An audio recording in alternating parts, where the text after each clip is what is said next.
Pourquoi toute liberté doit-elle être limitée?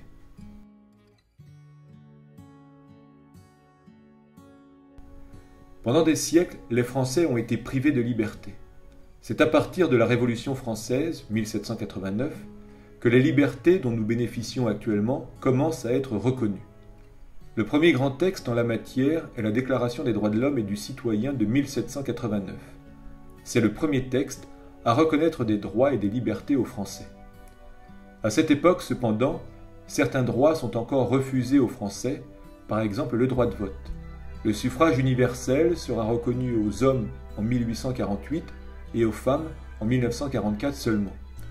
D'autres droits ont été reconnus plus récemment encore, par exemple le droit au respect de la vie privée en 1970. En définitive, on distingue deux types de libertés.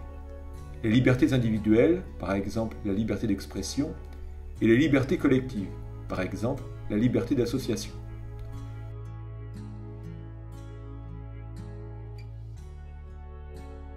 La liberté existe seulement dans les démocraties. Elle n'existe pas dans les dictatures. Dans toute démocratie, cependant, la liberté n'est jamais totale. Elle est toujours limitée. Selon le proverbe, la liberté s'arrête là où commence celle des autres. Le rôle de la démocratie est donc de parvenir à concilier entre elles différentes libertés. Par exemple, tout citoyen a le droit à la sécurité, mais tout citoyen a également droit au respect de sa vie privée. C'est tout le problème posé par la vidéosurveillance. D'un côté, les caméras de surveillance protègent, mais d'un autre côté, elles peuvent aussi porter atteinte au respect de la vie privée.